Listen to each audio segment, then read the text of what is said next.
You know that moment when you're folding laundry or standing in the shower and someone who hurt you years ago suddenly pops into your mind? And just like that, your chest gets heavy, your jaw tenses, and you're right back in that old conversation, trying to fix it, explain it, or finally say what you never could. You don't talk enough about what it means to carry pain that doesn't have closure, what it means to live with relationships that ended not with resolution, but with silence or a slammed door. And here's the hardest part. Sometimes reconciliation is not possible.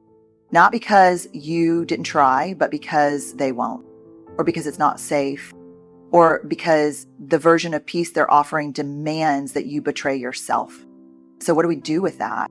What do we do with the weight of unreconciled relationships we keep dragging behind us like emotional carry-ons? Making peace doesn't mean saying what happened was okay. It means saying you no longer want it to control you. I want to sit with that for a second because it's one of the hardest truths to really get deep down. For a long time, I thought making peace with someone I could never reconcile with meant I had to let them off the hook, that it meant I was saying, you know what, it wasn't that bad, or worse, I'm over it. But that's not what peace is. Peace isn't soft. It's not weak. Peace is incredibly strong because real peace, true, internal, grounded peace, asks you to do something brutal. To accept what happened, not approve of it, not agree with it. Accept that it happened, that it changed you, and that you're not going to wait for someone else to fix it before you decide to heal. That's hard, especially when we've been hurt deeply. Our nervous systems are wired to seek closure. Our brains are storytelling machines. They want to find the ending. They want to make sense of the pain, to tie it up, to hear someone say, I was wrong and I'm sorry. But if that day never comes, are we supposed to just stay angry forever? I used to think the answer was yes, that holding on to the pain was a form of justice, that if I stayed hurt, it proved how wrong they were. But here's what the research says and what I've lived. Staying hurt doesn't protect you. It doesn't restore what was lost. It just keeps your life small. You shrink to fit the shape of the wound. There's a term in trauma recovery called integration. It's different from resolution. Resolution is when everything is solved, forgiven, smoothed out. Integration is something else entirely. It's when you take what happened and you let it become part of your story, but not the whole story. It means the pain gets a seat at the table, but it doesn't get to run the meeting. That's peace. It's saying, I'm not denying what happened. I'm not excusing it, but I am choosing not to carry the weight of it every day. And maybe that feels unfair. It did to me for a long time. Because if I let go of the anger, if I stop replaying the fight in my head, then who's holding them accountable? But here's the uncomfortable truth. They're probably not thinking about it. You are. You're the one losing sleep. You're the one reliving it. Making peace isn't about them. It's about you reclaiming your mind, your body, your energy. Peace doesn't say, you were right. Peace says, I'm done letting this pain steal any more of my life. That's not permission, that's power. I didn't believe that at first. Honestly, I used to think boundaries were cold. I thought setting them meant shutting people out or building walls to keep others at a distance. But what I learned, both through research and in my own messy, imperfect life, is that boundaries aren't about keeping people out. They're about keeping you grounded in who you are. When you're dealing with someone who can't reconcile with, maybe someone who continues to deny the hurt they caused or who refuses to take any responsibility, it's easy to get stuck in this loop where you feel like you should keep the door open. Maybe out of guilt, maybe because you've been taught that cutting people off makes you cold or unforgiving, or maybe deep down, you're still hoping one day they'll wake up and finally say the thing you've been needing to hear. And listen, I get that. There are people in my life I waited years to hear from. I kept the line open. I kept showing up. And it wasn't always brave. It was sometimes about fear. Fear of being seen as harsh. Fear of being called selfish. Fear of being misunderstood. But what I've learned is that when you keep showing up in relationships where your boundaries are constantly being pushed or worse, ignored, You start to disappear, not all at once, not dramatically, just little by little. You get quieter. You stop asking for what you need. You second guess your instincts. You shrink. And here's the thing, you can't be compassionate toward others if you're constantly abandoning yourself. You can't show up from a place of love and strength if you are constantly depleted, resentful, or wounded. Boundaries are the way we stay in integrity with ourselves. They're how we say, I can care about you and I can care about me.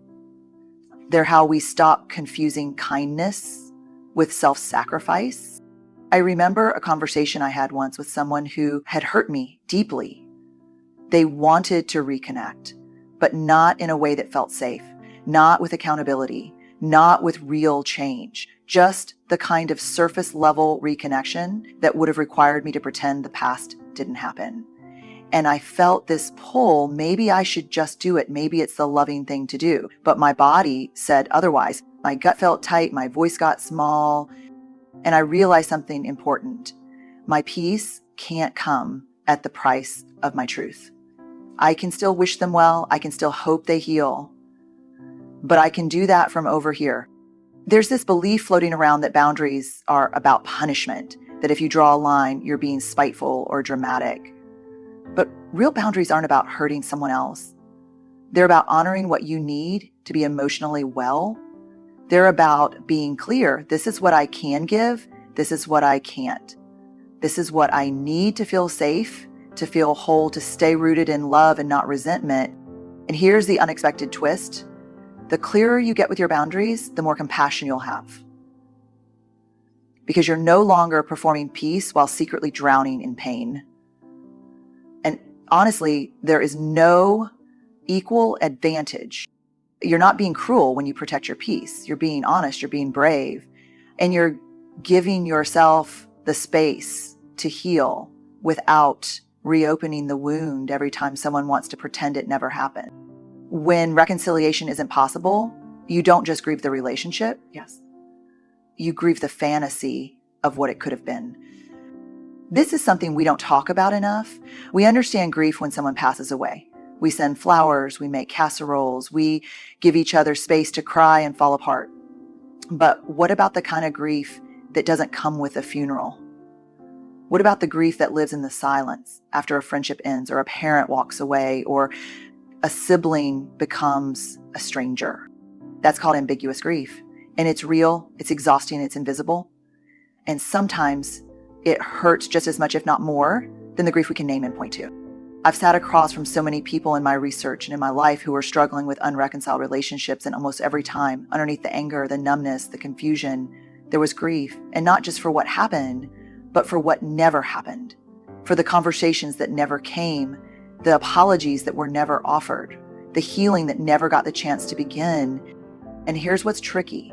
Because that grief doesn't fit our usual boxes, we often shame ourselves for feeling it. We think, why am I still sad about this? It's been years, or they never showed up for me. Why do I still care? But caring is not weakness. Longing is not foolishness. It's the evidence of our humanity. When you love someone, or even just hoped to, you build expectations, dreams, a future. And when that's taken from you, you have to grieve it. We think grief is reserved for the moments when something is over, but sometimes we grieve things that never even really started. A mother who was never emotionally available, a best friend who ghosted, a partner who never saw you clearly. And when we're trying to make peace without reconciliation, we're not just letting go of a person. We're letting go of an idea, an image, a possibility, and that's no small thing. I used to believe that moving on meant getting over it, that grief was a process with a finish line, 5 steps, and then you're done. But grief doesn't work like that. It loops. It surprises you. It shows up in a random song or a birthday you forgot you remembered. It's not linear. It's not neat. It's just human. What helps is naming it, saying, this is grief, even if no one else sees it. Even if the person who hurt you doesn't acknowledge it. When you name the grief, you stop gaslighting yourself. You stop pushing it down with shame and pretending you're fine, and you start making space for healing. I'll be honest, grieving someone who's still alive can be one of the loneliest kinds of pain, because you see them maybe on social media, maybe across town, maybe even in your own family, and they're living their life like none of it happened. And it can feel like the grief is only yours to carry. But grief, when we allow it to be seen and felt, has a way of softening us, not weakening us, but softening us in a way that lets truth in, that makes space for peace, even in the absence of reconciliation. You don't have to wait for closure to start grieving. You don't need permission to mourn what never became.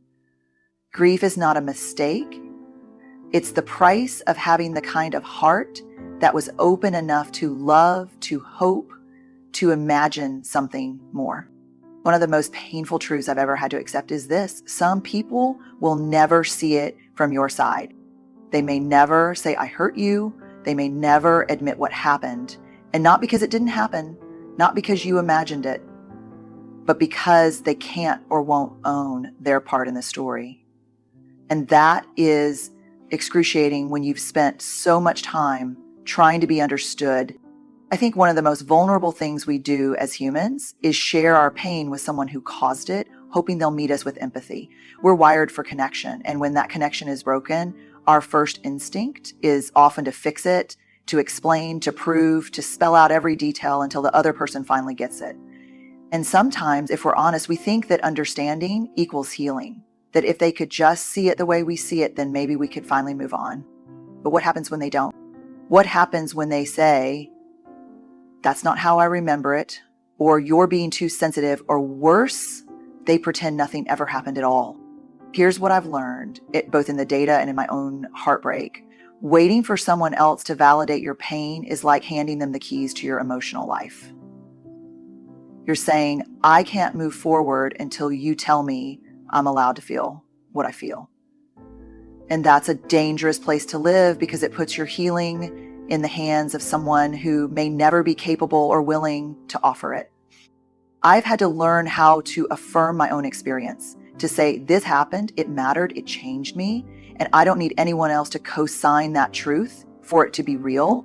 That doesn't mean we close off our hearts. It doesn't mean we become rigid or self-righteous. It means we stop begging for something that may never come.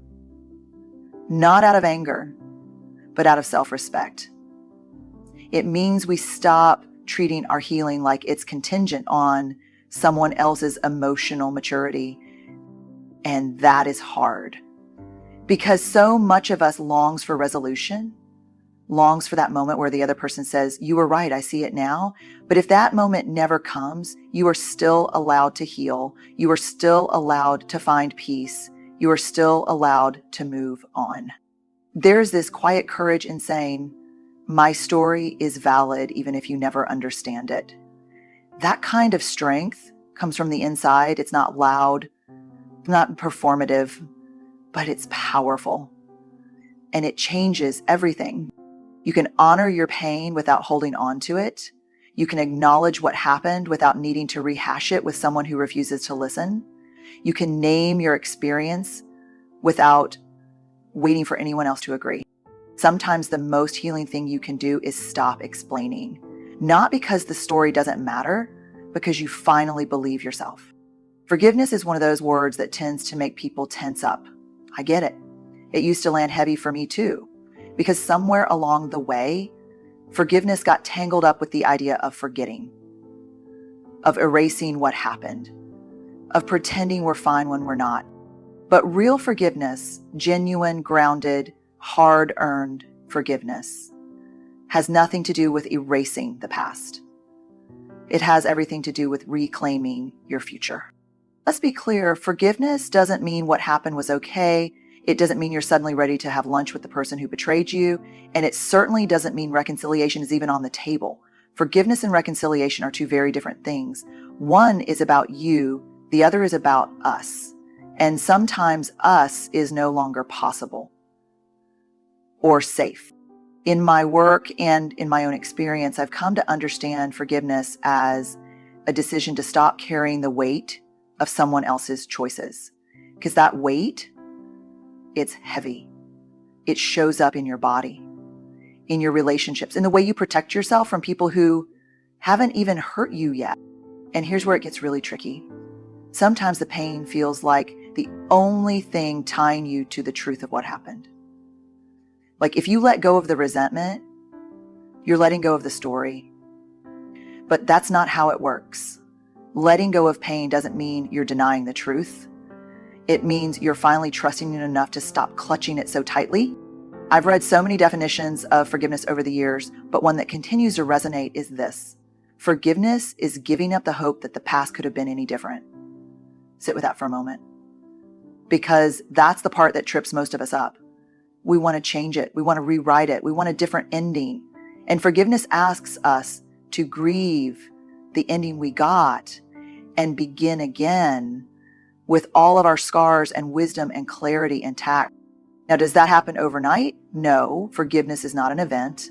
It's a practice. Sometimes it's daily, sometimes it's every hour, and sometimes you think you've done it, and then that person's name shows up on your phone or in a conversation, and your chest tightens all over again. That doesn't mean you failed. It just means you're human. Forgiveness is more like a muscle than a switch. You build it over time, with intention, with boundaries, with support. You don't have to feel ready. You just have to feel done with the suffering. When I forgave someone I knew I would never reconcile with, it didn't come with a big epiphany. It came with a quiet moment where I realized, I don't want this pain to be the loudest voice in the room anymore. I wanted to feel peace more than I wanted to be right. I wanted to be free. And that's what forgiveness is. It's saying I choose to stop reliving what hurt me, not because it didn't matter, but because I do. So here we are. We've talked about peace, not the tidy Instagram quote kind of peace, but the gritty, soul deep earned kind. The kind of peace that comes when you stop waiting for someone else to fix what they broke. The kind that says, I'm allowed to heal even if you never say you're sorry. We've talked about boundaries as sacred, grief as holy, validation as something you don't need permission for, and forgiveness not as forgetting, but as freedom. Let me tell you this clearly. Making peace with people you'll never reconcile with is not a betrayal of your story. It's a declaration that your story deserves to keep going. You are not weak for letting go. You are not bitter for holding boundaries. You are not dramatic for grieving something others don't understand. You are a whole human being doing the hard, quiet work of healing, and that work matters. There will be days when the past still stings. That doesn't mean you failed. It means you're still living with your heart open. And there is no courage more powerful than that. You are allowed to choose peace. You are allowed to choose yourself. You are allowed to walk away from what will never change and still wish people well from a distance. And if no one has told you this yet, I'm proud of you for doing the work, for standing in your truth, for choosing healing even when it's lonely. Good luck out there. You're doing braver things than you know.